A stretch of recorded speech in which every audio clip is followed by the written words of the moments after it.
Hi, folks. Thanks for joining me again. I'm here today to talk about the nodes a bit more. My friend Ashley asked me to make a video talking about how to interpret the nodes in the birth chart. And so I decided to just go ahead and kind of just make a basic intro video to maybe yet another series on the nodes where I talk about kind of, tips and tricks and things for looking at them in a birth chart. If I'm really ambitious, I'll talk about them in conjunction with each planet and in each house and maybe in each sign. But I got to be honest, I have a hard time breaking astrology up in that way. I have done it. And, I can't say it's without merit or anything like that. But I find that if you over contemplate the bits and pieces of astrology, right, it becomes actually more difficult to really just interpret a chart freely and with the added use of intuition and feeling and things like that. And, even ESP, if you will. This is stuff that some people don't accept, but others like myself find it to be an extremely important part of doing a reading, no matter what the medium for that reading is. So anyway, with regard to the nodes, what can we say that hasn't already been said, right? It just seems like everything's already been said, and yet many of us are still seeking answers to how the nodes behave and what they mean in the grander scheme of things. And, simply put, the way that I tend to use them is very, very much influenced by classical texts. It's a lot simpler than a lot of the stuff that's out there on them from a modern perception.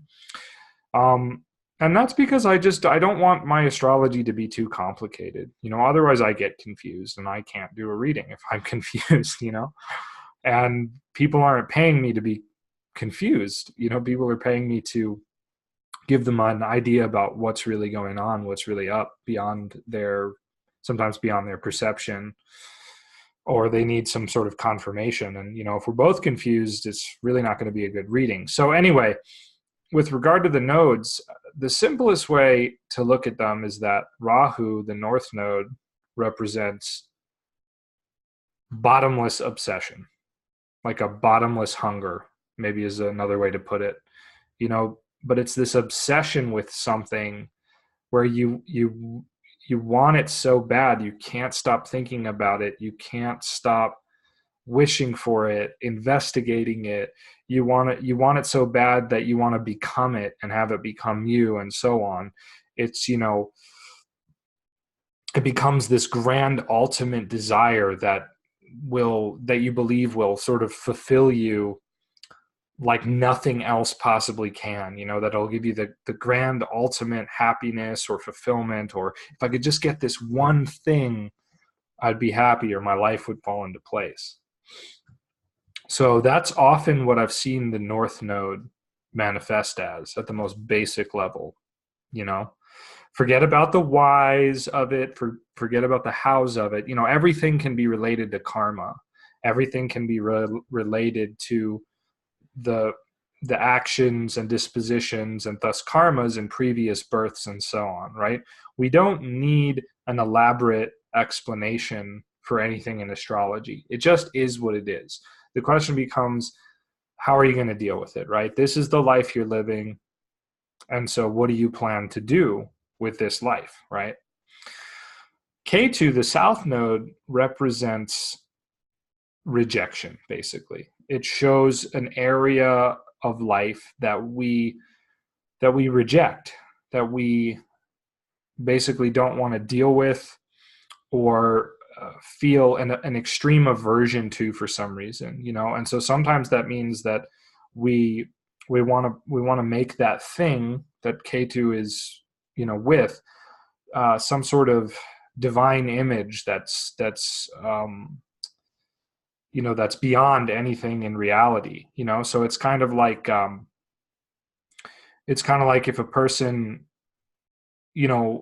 had this grand ultimate idea of like the perfect pizza, let's say.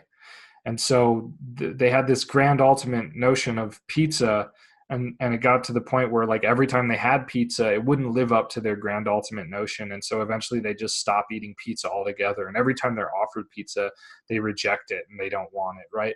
So Ketu is about really finding and living in perfection. And it also seems to deal with not just rejection based on oneself, but also like self-sacrifice in a sense, like rejection of oneself for potentially the greater good. But it can also represent like escapism, and it can be very extremist. Well, both the nodes can. They can both have something to do with drugs and narcotics, as well as iconoclasm and things like that. And I won't lie, the South Node is a little bit more elusive to understand, I think. So, and the nodes in general are fairly elusive. Oftentimes one becomes the other. And what I mean by that is that you think, oh, like, well, the North Node deals with obsession and the South Node deals with rejection, like I'm saying, or maybe you have some other explanation for them that works for you. But no matter what your explanation, oftentimes they seem to become one another. They switch places almost, or they become one, because they really are one thing, So in many respects, we don't even need to make these major differences between the nodes that I'm making right now, right? In many respects, the ancients would just basically look and see when any planet was conjunct, square, or square either node, right?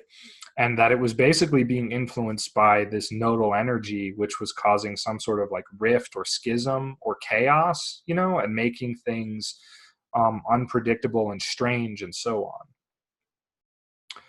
Right? So it's not a linear thing, is what I'm getting at, and especially in like Tibetan astrology and the books I have on Tibetan astrology, I think it's actually maybe in this book, which is a very good book, by the way. You'll learn quite a lot about Jyotish and Chinese astrology, because that's what Tibetan astrology basically is. That basically the eighth graha is Rahu Ketu. It's not the eighth and ninth graha. It's Rahu Ketu. And this is very interesting. And forgive me because I'm not sure exactly where I read that, but I do remember that distinctly, and I do believe that that's also something very much that you'll find in more traditional lineages of Jyotish as well in India, right?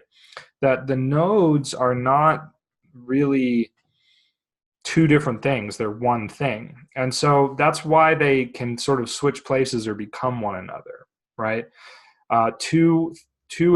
Anything at an extreme, they end up becoming the same, right? Extreme cold and extreme heat both burn. They will both kill you, for example, right? So extremes really just they turn into their opposite in a way, just like the yin and yang, right? One's always becoming the other as they reach their apex in the cycle that they represent. And it's the same thing with the yearly cycle as well, right?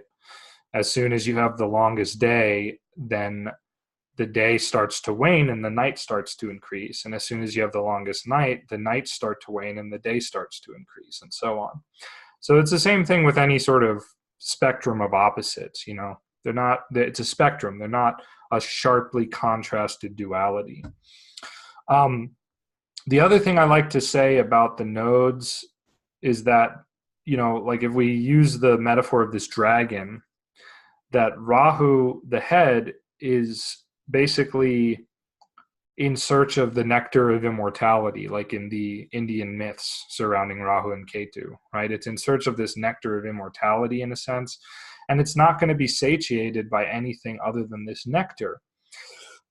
But as all great wisdom traditions teach us, right, that nectar of Amrita is within. It's not something external. So long as that Rahu component in the birth chart is active in a way that is equating to the person being obsessed with seeking some external thing, right?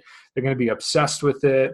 They're going to innovate in that area. They're going to transform it. They're going to reject it, like Ketu sometimes, because they want something more out of it. They want too much from it, you know? And it's such a strong obsession that, you know, they have to see it through to the end very often. They have to follow it through. And I think that's really the key with at least Rahu, which a lot of Indian astrologers do say signifies this, you know, most deep desire that is calling you back into the world, that is keeping you fettered to kind of an ego consciousness. And actually Rahula, which is one of the names for you know, the sort of demon being Rahu, especially in Tibetan Buddhism, they call it Rahula, right? It actually means fetter or chain. And I actually just found out that in the story of the Buddha, that's what his son was supposedly named, in kind of in an effort to sort of, you know, keep him there. His father is trying to keep him there. And so he's trying to remind him of his responsibility to his son. Well, it actually had the opposite effect. And he was like, forget this. I'm not doing this. I'm not living this normal, you know, droll kind of life. I need to seek the truth of all things. So he leaves. And, you know, so he leaves in pursuit of what Ketu symbolizes, right? Moksha, supreme liberation, and the supreme emptying of self, right? That's why it's rejection. That's why it's sacrifice, because it's an emptying. It's an emptying, a purging. So in a sense, I always say that Rahu is like the Ouroboros, right? The head of the dragon, Rahu Ketu, and biting its own tail, right? Because metaphorically, you could say that Ketu is the Amrita nectar that Rahu seeks. So Rahu is seeking that primordial stillness, and when he grasps his own tail, he finds it. He finds himself, and he's the complete circle. He's completion. He knows himself completely, and so on. So in that sense, Rahu becomes stillness, or the quest for stillness, or what have you. That's really what it's about. And Ketu becomes sharing or sacrifice of those things that you already have and don't need to hold on to, right? So, I mean, logically, if Rahu is like this search, this obsession, Ketu is the end result of that search, then Rahu becomes less worldly, and Ketu, in a sense, becomes more worldly, but in a more profound, spiritual, harmonious way, so to speak. So, so yeah, basically, when you're looking at a birth chart, you want to analyze the condition of these nodes to see how a person is obsessed and fettered by something so profoundly that that has the capacity to almost like ruin their life, or really create a lot of anxiety and chaos in their mind. And you examine Ketu to see not only where the release of that may happen, the release of that kind of obsession and so on, but also to see, you know, to see something about a person's a capacity or ability to empty themselves, you know, to really to sink down, so to speak, and become, you know, become like a pure vessel in a way. And, you know, Ketu, again, it's the more odd one to understand in a chart, but Ketu is also, you know, what you look to, you know, you can look at it and analyze it, and you know, and understand too that like this is an area of life where the person is likely to be like heavily rejecting that thing in you know, in terms of the pursuit of something else. And they may be rejecting that thing in the pursuit of what Rahu's symbolizing, and so on. And so it's kind of this constant feedback loop. But yeah, so I don't know, hopefully I'll flesh this out more as I make a few more videos on it. But that's like the basics of interpreting Rahu and Ketu in a birth chart. So, you know, it's a little complex, But actually, when you really get inside it and really just master this basic concept of obsession rejection and understand that this is a really strong karma and behavioral pattern in the person, right? It's a lot simpler to deal with. It's not so confusing. So I hope that was a helpful little discourse on the nodes. Please hit like and share this video and subscribe to my channel, and also check out my website for individualized readings and more. Please consider becoming a supporter of my work on Patreon, and check out my blog, Heavenly Branches, which I'll post all the links for all this stuff in the description. Okay, thanks guys.